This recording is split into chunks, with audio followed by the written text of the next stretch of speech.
Montréal pue. Et ça pue partout. Partout, là, dans tous les quartiers. J'entends déjà les gens rire dans leur voiture. Tout le reste n'est que fumisterie. Donc, on veut un monde qui sent l'eau de Javel. Un monde blanc, blanc, blanc, blanc, blanc, sans défaut. Rémi Villemure.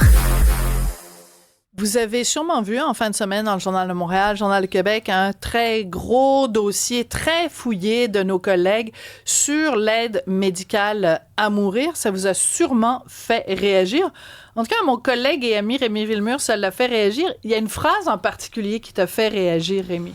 Oui, ben c'est le président de l'Association québécoise pour le droit à mourir, Georges Lespérance. Je note quand même son nom de famille, c'est assez absurde dans cette histoire-là. Georges Lespérance qui dit, bon, parce que le Québec est la société dans le monde, pas en Occident, pas en Amérique, dans le monde où les gens font le plus appel à l'aide médicale à mourir. On estime à peu près à plus de 7 % des décès, selon les dernières données. Donc lui, il dit quoi? Il dit, ben, évidemment, avec l'arrivée du 30 octobre qui s'en vient, c'est mercredi prochain, à partir de cette date-là, les gens qui ont reçu un diagnostic de maladie inapte, là, comme l'Alzheimer, par exemple, maladie qui rend inapte, eh bien, vont pouvoir faire une demande anticipée d'aide médicale à mourir. Donc, si je vois bien arriver ça, les tendances générales, j'imagine que ça va peut-être monter à 10-15 % un jour des décès au total, et je ne vois, il dit, quel est le problème? Donc, il lance cette question-là, quel est le problème? Et moi, tu sais, bon, on en a des fois parlé. OK? Et moi, je plaide pour un vrai débat autour de cette question-là. Ça veut dire quoi, ça? Ça veut dire l'idée qu'il y a des gens, oui, qui sont farouchement défavorables à l'aide médicale à mourir, des gens qui sont favorables à l'aide médicale à mourir. Je pense que je peux te ranger dans cette catégorie-là. Donc, favorable. Oui, mais je l'étais. Le plus ironique, c'est que je l'étais avant que ma mère demande et obtienne l'aide médicale à mourir au mois d'avril. Je suis pour dès le début du débat. Oui, c'est vrai. Je peux en témoigner. On en parlait il y a déjà 1 an, 2 ans. Mais un vrai débat, ça voudrait dire qu'on accepte que c'est une vraie question de société et qu'il y a des gens, par exemple, moi, qui sont critiques de l'aide médicale à mourir sans pour autant être défavorable à l'aide médicale à mourir. D'accord, mais il me semble, à moins que je me trompe, que ce débat-là, il a déjà été fait au moment où, justement, ça se discutait en commission parlementaire, où il y avait cette commission transpartisane, où tous les citoyens québécois étaient appelés à déposer des mémoires. Donc, ce débat, il a déjà eu lieu. Là, maintenant, ce que je suggérerais peut-être, c'est au regard des chiffres, en effet, de ce fameux 7 % des morts qui sont dus à l'aide médicale à mourir, peut-être qu'on peut avoir un débat sur pourquoi tant de gens y ont recours. Mais c'est un autre débat. Mais sur la pertinence de l'avoir, il a déjà été fait, ce débat-là. Ben, en fait, il a-tu déjà été fait?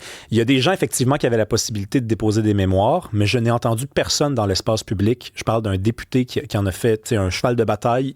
Lorsqu'on a voté l'adoption, là, qu'on a adopté la prolongation de la loi, il y a quelques mois, je pense que c'était en juin, il y a seulement 2 députés à l'Assemblée nationale qui se sont opposés, un député qui s'est abstenu.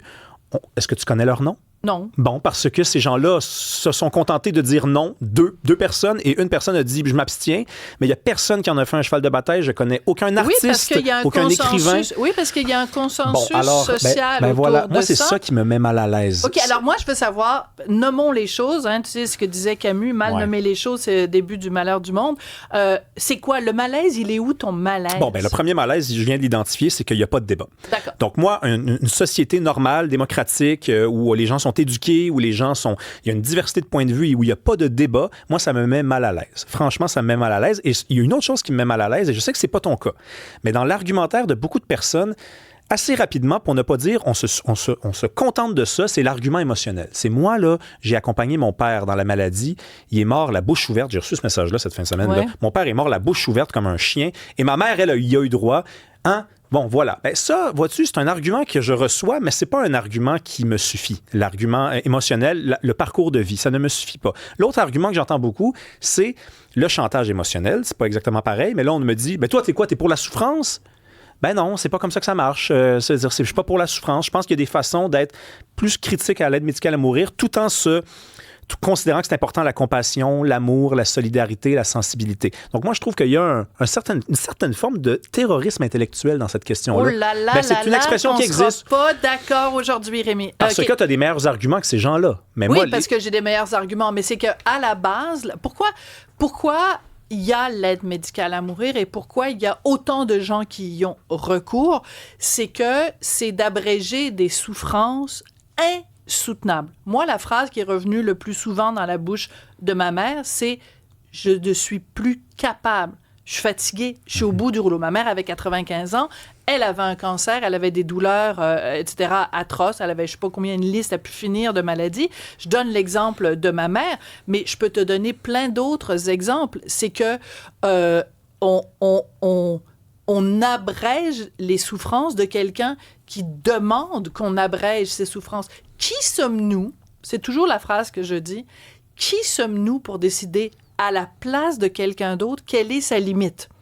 Ces personnes-là, on dit, moi, ma limite, c'est ça. Je trace la ligne dans le sable en disant, passer ça, je suis plus capable.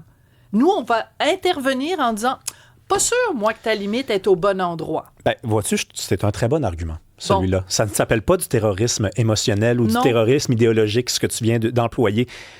Par contre, moi, je vais te dire une chose. Mon deuxième argument critique à l'égard de l'aide médicale à mourir va répondre à ce que tu viens de me dire.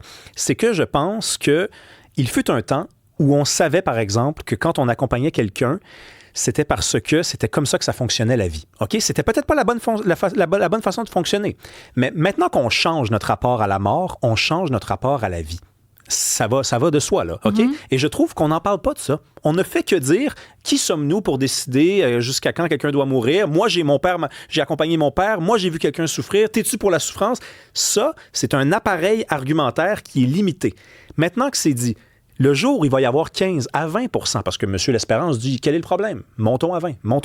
Donc, le jour où il y aura une personne sur 5 qui va partir, qui va quitter ce monde de l'aide médicale à mourir, est-ce qu'on peut vraiment affirmer que la société québécoise va être la même? Pouvons-nous le dire, l'admettre, qu'il va y avoir eu un grand changement, qui n'est pas un changement d'ordre sanitaire et vital, c'est un changement d'ordre anthropologique. Oui. Le rapport à la vie va avoir changé. Et ça ne vient pas sans conséquence. Oui, parce qu'on va avoir respecté la volonté des gens. Dans l'état précédent des choses, avant que l'aide médicale à mourir soit permise, combien de personnes âgées se suicidaient sans qu'on sache que c'était un suicide, arrêtaient de s'alimenter, se jetaient en bas du balcon, prenaient une surdose de médicaments, demandaient au médecin, tu sais, peux-tu juste pousser un petit peu plus sur la morphine? Donc, les gens partaient de la mauvaise façon. Donc, aujourd'hui, on est en train de nous dire « Ah, ben il y a un trop gros pourcentage de gens qui partent de la bonne façon. » Je m'excuse, moi, j'ai beaucoup de difficultés avec les gens qui disent le pourcentage, pourquoi ils vous chicotent tant le pourcentage? Ben parce qu'au début, il était question de 5 %, après on a 17 Mais comment peut-on le savoir à l'avance? Non, mais on ne savait pas à l'avance, mais on se comparait à d'autres sociétés, Sophie. Une année, il va y avoir 5 %, l'année d'après, il y en aura peut-être plus, l'année prochaine, il y en aura peut-être moins. Peut-être qu'à un moment donné, on va améliorer les soins de santé à tel point que on va diminuer la souffrance des gens. Si on diminue la souffrance des gens, il va y avoir moins de gens en souffrance, donc moins de gens qui vont avoir l'aide médicale à mourir. Mais il n'y a pas de chiffre magique. Ben, moi, je pense quand même que lorsqu'on est rendu à 15-20 % et que la plupart des sociétés sont rendues à 6-7, il y a quand même des questions à se poser, là. Si on est rendu au double, là, je pense qu'on ne peut pas faire semblant qu'il ne se passe rien, Sophie. Tu sais qu'il y a un argument religieux, on n'a pas le temps, on va manquer de temps. Mais dans le reste du pays, les gens sont tellement omnibulés par la religion, ils se disent, je ne peux pas me requérir à l'aide médicale à mourir. Mon Dieu est pas d'accord. Au Québec, on l'a mis à la porte d'en arrière, le bon Dieu. C'est pour ça qu'au Québec, c'est différent. Très intéressante discussion. Il va falloir continuer. Peut-être demain, peut-être un autre jour. Merci beaucoup à vous tous d'avoir été là pour nous écouter, nous regarder et nous suivre sur Internet. À demain.